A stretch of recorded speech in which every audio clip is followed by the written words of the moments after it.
High রে আমার কপাল, কি যে করব পোলাটাকে নিয়ে অনেকটাই চিন্তিত আমি। পোলাটার পড়াশোনা শেষ হয়ে গেছে, এখনো তার কোনো কর্মর ব্যবস্থা করে দিতে পারলাম না। তাকে নিয়ে আমি অনেকটাই চিন্তিত।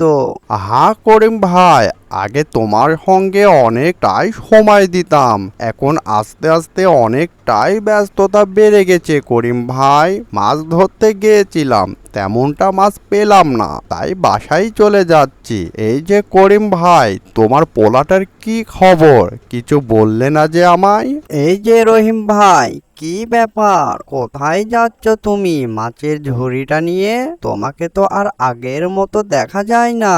আগে কতই না দুজন মিলে গল্প গুজব করেছি, এখন তুমি অনেকটাই মনে হয় ব্যস্ত থাকো। তোমার সঙ্গে আমার অনেক দিন পর দেখা হলো রহিম ভাই। কি আর বলবো রহিম ভাই, কষ্টের কথা। তুমি ভালোই আছো, তোমার পোলার একটি সরকারি চাকরি হয়ে গেছে, তোমার তো আর কোনো চিন্তা নেই। যত সব আমি পড়েছি অনেকটাই চিন্তার মধ্যে। আমার পোলাটার পড়াশোনা শেষ হয়ে গেছে, এখন সে বাসায় বসে থাকে, তেমনটা ভাবে কোনো কাজ করতে পারে না। তাকে নিয়ে অনেকটাই চিন্তিত রহিম ভাই। কি যে করব রহিম ভাই, তুমি কিছু আমাকে পরামর্শ দাও। আমার পোলাটাকে নিয়ে অনেকটাই চিন্তিত রয়েছি রহিম ভাই। শোনো করিম ভাই, সবই বুঝি তোমার কষ্টের কথা। আমার পোলাটা পড়াশোনা শেষ করে সে বাসায় বসে থাকতো না, সে সব সময় ভালোভাবে পড়াশোনা করতো চাকরির জন্য। অনেকেই চাকরি পরীক্ষা দেওয়ার পর তারপর সে ভালো একটি চাকরি পেল।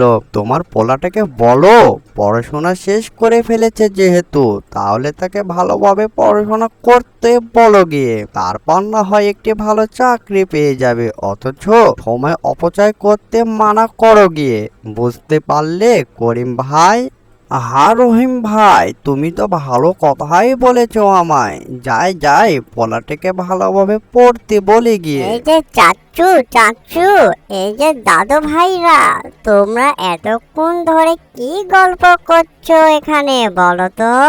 না রে দাদু ভাই, আমরা অন্য বিষয়ে কথা বলছি, এই তুমি বুঝবে না ছোট্ট দাদু ভাই। তুমি কি কোথায় যাচ্ছ ছোট্ট দাদু ভাই?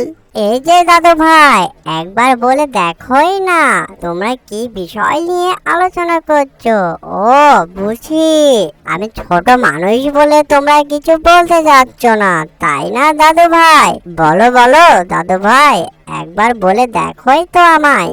ঠিক আছে দাদু ভাই, তুমি যখন এত করে বলছো যখন, তাহলে শোনো দাদু ভাই। করিম মিয়ার পোলাটার কোনো চাকরি নেই, পড়াশোনা শেষ করে সে বাসায় বসে আছে, এই নিয়ে কথা আলোচনা করছে দাদু ভাই। সে অনেকটাই চিন্তিত করিম মিয়া, বুঝতে পারলে দাদু ভাই? যাই যাই দাদু ভাই, অনেকটাই সময় হয়ে গেছে, আমাকে আবার বাসায় যেতে হবে এখন। ও, এই ব্যাপার তাহলে দাদু ভাই, পড়াশোনা শেষ করলে যে চাকরি করতে হবে এটা কিন্তু ঠিক না দাদু ভাই। পড়াশোনার পাশাপাশি যদি আমরা যে কোনো হাতের কাজ যদি শিখে রাখি, তাহলে আমাদের অনেকটাই উপকৃত হবে দাদু ভাই। তাহলে পড়াশোনা শেষ করার পর আমরা কোনো চিন্তার মধ্যে পড়ব না। আর পড়াশোনার পাশাপাশি আমরা যে কোনো কাজ শিখে রাখলে পরিবারের অনেকটাই উপকৃত আসবে দাদু ভাই। জানো দাদু ভাই, আমাদের দেশে অনেকটাই কর্মসংস্থার ব্যবস্থা রয়েছে।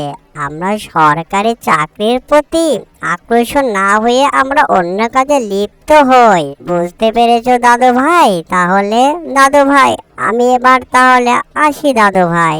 আরে দাদু ভাই, আমরা তো কখনো এসব কথা ভাবিনি, তোর মাথায় এতই বুদ্ধি। আমরা ভেবেছিলাম ছোট মানুষ, তুই তেমন কিছু বুঝবি নে। দাদু ভাই, তুমি তো ঠিকই বলেছ কথাগুলো। যাই যাই, সময় অপচয় না করে বাসায় যায়, আর আমার পোলাটাকে বলে গিয়ে। আমাদের দেশে সবাই যদি এরকম সচেতন থাকে, তাহলে আমাদের কর্মসংস্থা আর সমস্যা থাকবে না। অ্যানিমেশন কার্টুনটি যদি ভালো লেগে থাকে, লাইক কমেন্ট শেয়ার আর সাবস্ক্রাইব করতে ভুলবেন না। এরকম নিত্য নতুন ভিডিও পাওয়ার জন্য আমাদের চ্যানেলের সাথে থাকবেন। সবাইকে ধন্যবাদ এতক্ষণ সাথে থাকার জন্য।